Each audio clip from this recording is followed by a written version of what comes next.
오늘은 욥기 36장 8절에서 11절 본문으로 보통에는 뜻이 있다 하는 제목을 함께 말씀을 나누고자 합니다. 보통에는 뜻이 있습니까? 보통에는 뜻이 있다고 하는 책이 있습니다. 오카는 목사님이 쓰셨고요. 많이 팔렸습니다. 그리고 많은 위로를 주는 글이기도 했습니다.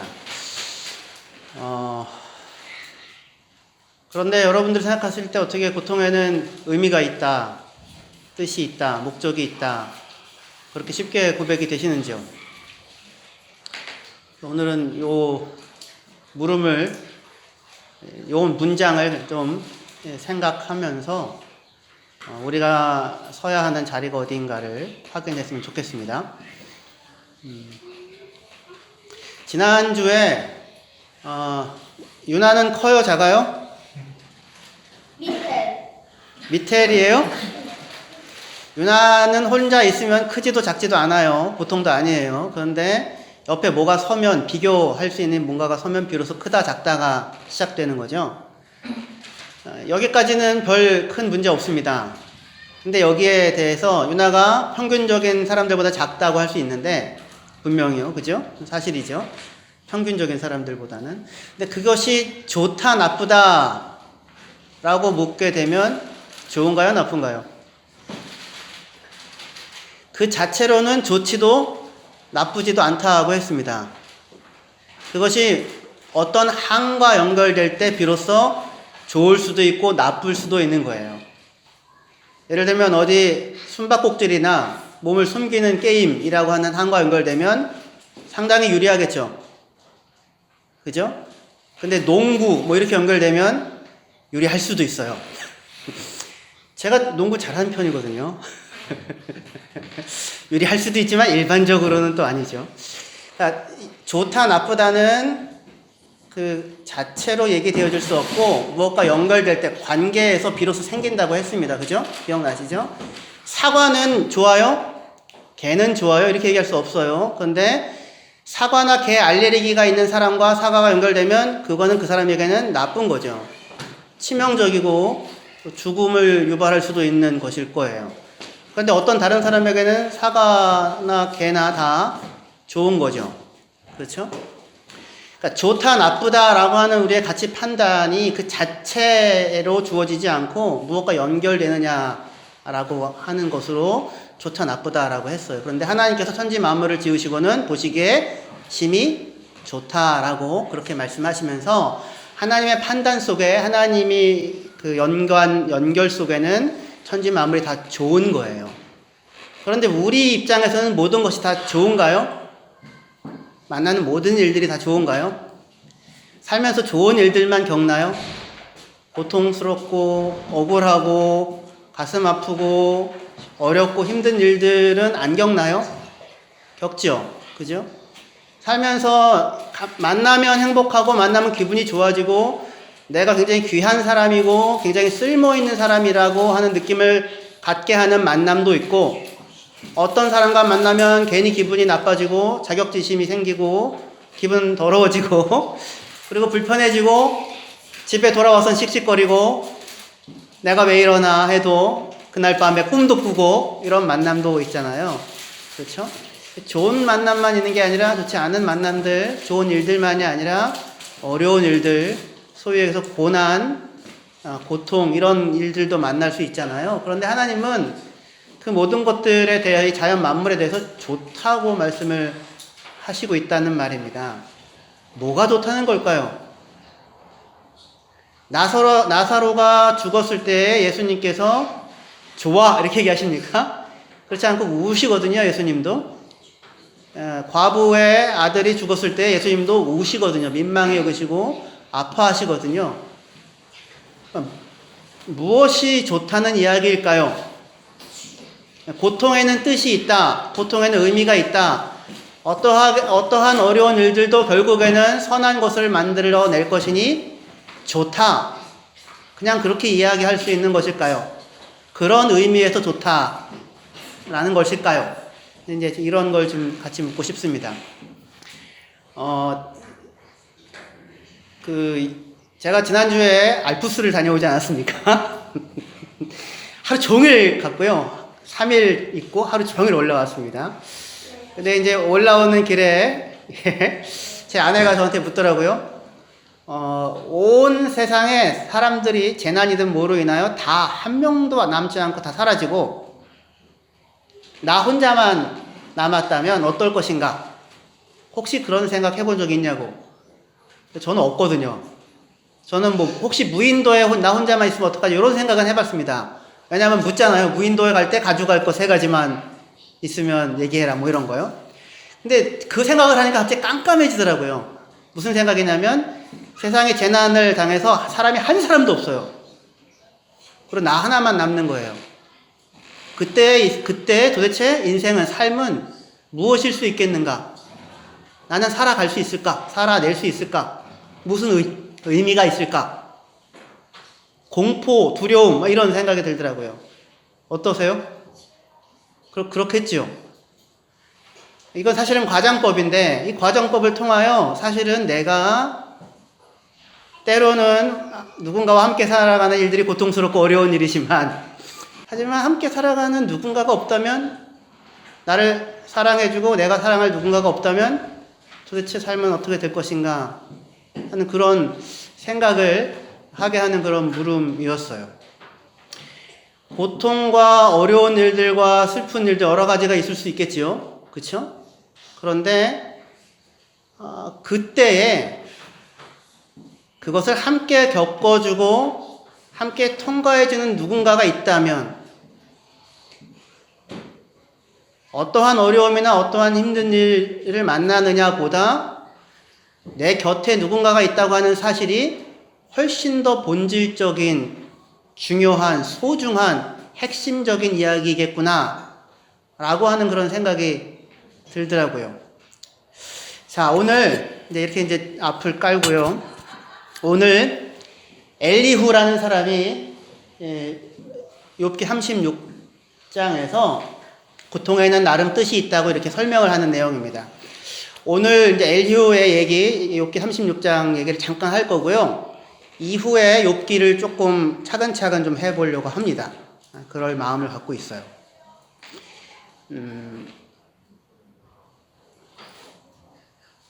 욥기는 해답을 제시하는 책이 아닙니다.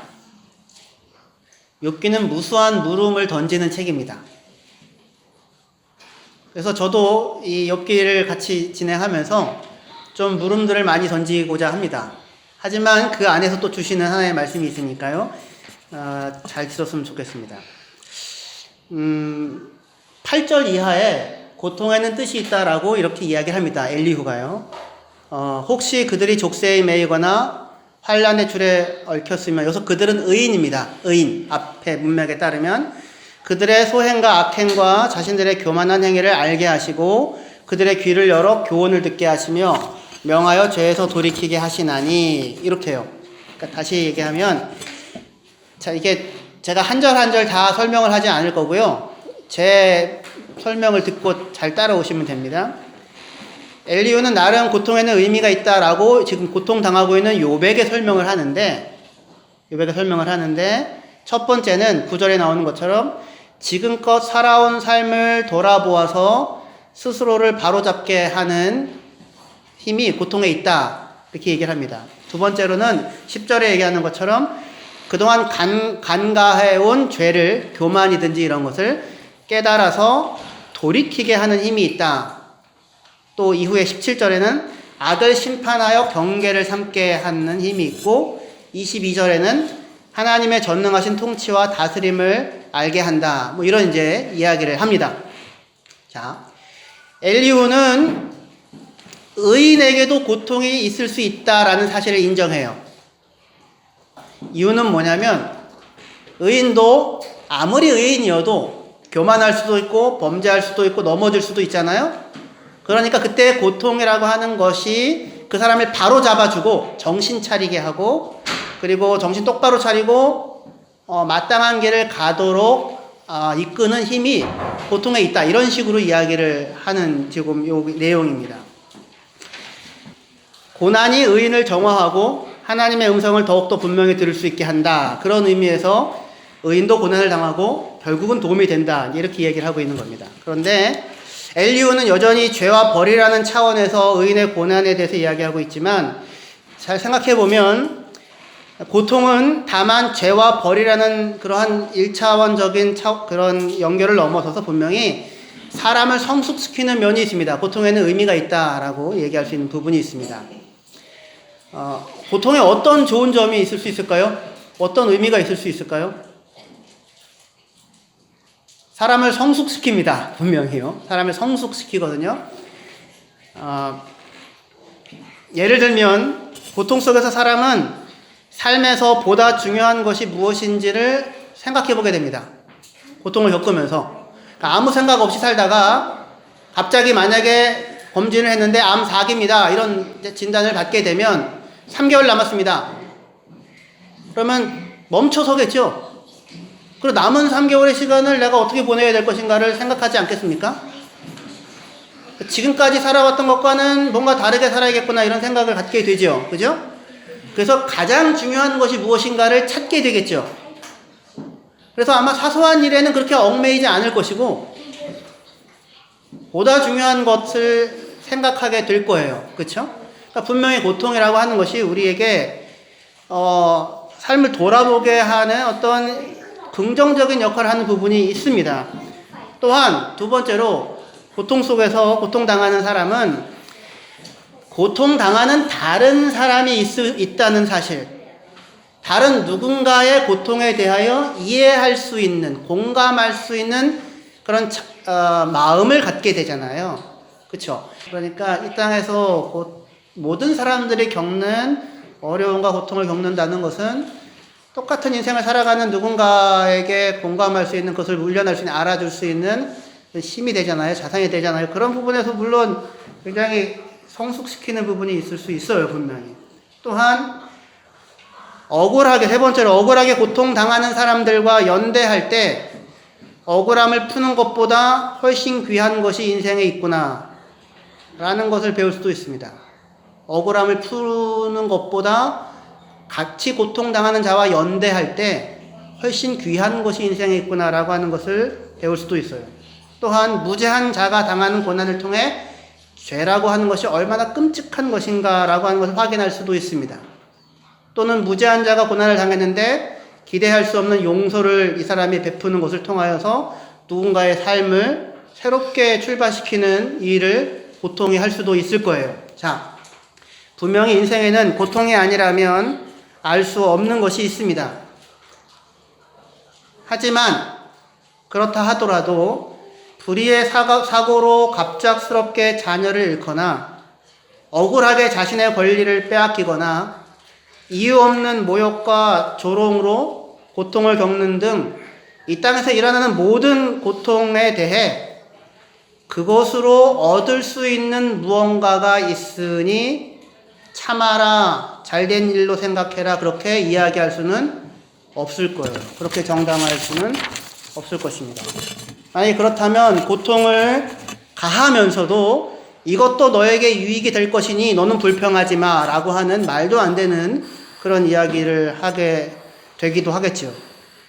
사람들이 고통에는 이유가 있고 뜻이 있고 의미가 있다라고 그렇게 생각하는 이유는 물론 아까 얘기한 것처럼 분명히 그런 면이 있습니다. 고통이 성숙을 낳는 면이 있지만 하지만 애써서 고통에는 고난에는 분명히 뜻이 있다, 이유가 있다라고 하는 것을 그렇게 찾잖아요.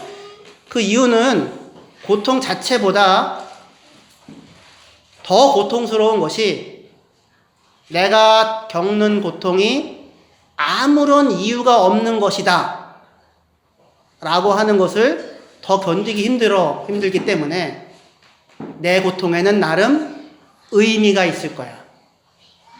만약에 고통에 아무런 의미가 없이 그냥 당하는 것이라고 한다면 그건 얼마나 견디기 힘든 일인가 그런 생각이 사실은 들기 때문에 고통을 겪는 당사자나 곁에서 어려운 일을 겪는 사람을 보고 옆에서 위로하는 누군가도 와서 하는 얘기가 꼭 뭐예요? 어떤 하나님의 더 큰 뜻이 있을 거야. 이것을 통해 성숙을 낳을 수 있을 거야. 이게 오히려 잘된 일이 될지도 몰라. 등등의 이야기로, 그렇죠? 그것이 어떤 긍정적인 것을 낳을 수 있을 거라는, 고통에는 의미가 있어야만 한다는 그런 마음으로 자신도 의미를 찾고 다른 누군가도 하는 마음으로 그 이유를 이야기하려고 그렇게 하려고 할 것입니다. 그래서 예를 들면 하나님 나라를 위하여 당하는 고통, 민족의 독립을 위하여 당하는 고통, 정의와 평등을 위해 겪는 고통, 역사의 발전을 위해 당하는 고통, 역사의 발전이라는 게 있는지 모르겠는데 발전을 위해 당하는 고통 등등 그런 대의만으로도 충분한 일에 대해서 사람들은 그 고통을 단지 억울하다고만은 생각하지 않을 수 있을 거예요. 성숙을 위한 고통, 깨달음을 위한 고통, 보다 중요한 것을 붙잡기 위한 고통, 성공을 위한 고통, 고진감래, 젊어서 고생을 사서도 하고 이후에 좋은 날이 있을 것이다 이렇게 생각하는 거죠. 그런 고통이라고 의미 부여할 수 있다면 오늘 내가 겪는 어려운 일도 다만 고통만은 아니다 이렇게 이제 생각을 하는 것이 정신건강에 유리할 것이다 이렇게 생각할 수 있는 거죠. 하지만 지금까지 제가 한 얘기는 아마 고통에는 뜻이 있다라고 하는 일반적인 그런 책이나 그런 권면들 가운데서 얼마든지 할 수 있는 이야기일 것입니다. 그런데 오늘 이 이야기는 욥이 하는 것도 아니고 하나님이 하는 것도 아니고 누가 하는 거냐면 엘리후라는 젊은 친구가 이 이야기를 하고 있는 겁니다. 고통에는 의미가 있다고. 그러니까 이거는 하나님의 말씀이라는 성경 안에 있지만 하나님이 하신 말씀은 아니에요. 그러니까 우리가 잘 구분해서 들어야 해요. 내 시장은 미약하지만 나중은 창대하리라. 개업집마다 붙어 있잖아요. 사실 근데 이 말은 하나님이 하신 말씀은 아니에요. 욥의 친구들이 한 얘기거든요. 이것도 엘리후라는 친구가 했던 얘기입니다. 맞습니다. 물론 고통이 의미 있는 고통, 성숙을 위한 고통 등등 그렇게 우리가 생각할 수 있는 부분이 분명히 있습니다. 하지만 도대체 그렇게 얘기할 때 욥의 고통은 도대체 그렇다면 무엇을 위한 고통인가? 이겁니다. 욥의 고통은 무엇을 위한 고통인가? 10명의 자녀를 잃어버리는 그 욥의 고통은 무엇을 위한 고통인가? 이후 10명의 자녀를 다시 얻습니다. 그리고 딸 셋, 아들 7을 다시 회복하거든요. 딸들이 굉장히 이뻤답니다. 그런다고 해서 잃어버린 딸에 대한 그 아픈 마음이 위로받을 수 없잖아요. 고통에는 의미가 있어야만 한다는 생각. 그것이 오히려 때로는 더욱더 큰 고통이 되어지는 경우들이 있습니다. 예를 들면 위안부 할머니들 무슨 의미가 있어서 그 고통을 겪었습니까? 그렇게 이야기하는 것은 너무나도 폭력적인 얘기 아닐까요? 무슨 성숙을 위하여? 세월호 아이들도 마찬가지겠죠? 무엇을 위한 고통이냐? 사회의 불의와 부정이 터져나온 결과로 누군가가 이런 세월호 사건이 일어났다라고 이야기할 수는 있을지라도 그 사회의 불의와 부정을 폭로하고 고발하기 위하여 이 아이들이 희생되었다라고 이야기하는 것은 폭력일 거라고요. 그죠? 지금 고통에는 의미가 있어야만 한다는 그 생각이 오히려 고통을 당하고 있는 누군가에게 훨씬 더 큰 고통을 주는 것이 될 수 있습니다. 고통은 의미가 있든 없든 당하고 겪을 수밖에 없습니다. 고통에 의미를 부여하여 고통을 견딜 수 있는 것으로 만들려는 시도가 무엇을 뜻하는지 이해할 수 있습니다. 하지만 모든 고통의 상황에 의미를 부여하는 것은 때로는 고통보다 더한 폭력일 수 있을 것입니다. 욥에 대한 엘리후의 말은 그렇게 들립니다. 고통의 의미는 그것을 겪고 있는 당사자 자신이 그 고통을 다 겪고 시간이 지난 이후에 삶을 돌아보며 자기 자신의 삶에 대하여 비로소 이야기할 수 있는 것일 뿐 곁에 있는 다른 누군가가 이것이 의미야, 이것을 위하여 네가 이 어려운 일을 겪는 거야 라고 던져줄 수는 없는 것입니다. 하나님은 엘리후 강화 이후 38장에서 나타나십니다. 그리고는 욥에게 나타나셔서 말씀을 하시는데, 욥에게 나타나셔서 욥이 고통을 당하는 고통의 이유에 대하여 설명하시지 않습니다. 그게 놀라운 부분이에요. 네가 죄를 지었기 때문에 고통을 겪는 거야 라고 얘기하지도 않고, 성숙을 위한 고난이야 라고도 얘기하지 않습니다. 나타나셔서 하는 말은 너 악어의 턱뼈에 힘이 어디 있는지 아니? 뭐 이런 거 얘기합니다. 하늘을 내가 폈을 때, 네 땅에 기초를 놓았을 때 네가 있었니? 뭐 이런 얘기 하십니다. 교만한 것들, 저 강한 것들 네가 굴복시키고 겸손케 할 수 있니? 뭐 이런 얘기들을 하십니다. 어떻게 보면 욥의 상황과 전혀 상관이 없는 것 같은 그런 하나님 그런 이야기를 하세요. 친구들, 욥의 친구들, 새 친구들도 끊임없이 와서 하는 얘기는 네가 고통당하는 이유가 이것이다 라고 하는 것을 알려주려고 하는 것이었습니다. 왜 고통당하는 이유를 알려주려고 하냐면 해결책을 던져주고 싶은 거예요. 왜 해결책을 던져주고 싶습니까? 해결책을 던져주면 친구들은 나는 해답을 주었어. 네가 어떻게 반응할지는 네 몫이야. 그건 욥의 몫이 되죠. 고통당하는 사람 옆에서 하루 이틀이 아니라 7일, 한 달, 1년, 평생을 같이 있는다는 것은 너무 고통스러운 일이거든요. 그러니까 얼른 이유와 원인을 찾고 해답을 던져주고 욥의 책임으로 떠넘기면 되는 겁니다. 친구들이 끊임없이 고통의 이유를 찾고요. 엘리후도 왜 이런 일들이 일어나는지에 대한 이유를 던져주려고 합니다. 그런데 정작 하나님은 욥의 고통에 대해 그 이유를 설명하지 않습니다. 그 고통에 얼마나 심오한 뜻이 담겨져 있는지도 말씀하시지 않습니다. 다만 욥이 지금까지 무수히 하나님에 대하여 털어놓았던 불만, 하소연, 기도, 분노, 하나님과 나 사이에 중재자가 있으면 좋겠다. 내가 차라리 이런 고통을 겪는다면 태어나지 않았으면 좋았을 것을 등등 시작하여 여러 가지 무수한 말들을 욥이 하는데, 그렇게 욥의 불만들에 대하여 하나님이 나타나셔서 하는 이야기는 뭐냐면 욥 네가 한 말이 정직하고 합당하다 이렇게 얘기를 해주십니다. 욥기 42장 8절에 제가 읽어드릴게요. 그런즉 너희는 수소 7과 수장 7을 가지고 내 종 욥에게 가서 너희를 위하여 번제를 드리라. 내 종 욥이 너희를 위하여 기도할 것인즉 내가 그를 기쁘게 받으리니 너희가 우매한 만큼 너에게 갚지 아니하리라. 이는 너희가 나를 가리켜 말한 것이 내 종 욥의 말같이 옳지 못함이라. 누구의 말이 옳다고 얘기하냐면 욥의 말이 옳고 너희의 말은 옳지 않다고 얘기합니다. 욥의 세 친구들이 하나님을 편들어서 얘기하는 그 말이 옳지 않고, 욥이 자기의 자리에서 하나님께 묻고 궁금해함을 말하며 하소연하고 내 기도에 제발 응답하고 얼굴 한번 내밀어 주어서 내게 말씀 좀 해달라고 하는 그 이야기들이 정직하고 올바르다고 하나님이 오히려 얘기해 주십니다. 다시요. 하나님은 욥에게 나타나서 욥의 고통의 이유에 대해서 설명하지 않고 그 고통에 얼마나 심오한 뜻이 담겨져 있는지도 말하지 않고, 다만 욥의 말이 정직하고 합당한 것이었다고, 그리고 하나님은 그 욥의 모든 말을 다 듣고 계셨다고, 욥의 고통의 날들에서 눈을 돌리거나 그를 외면한 적이 없다고,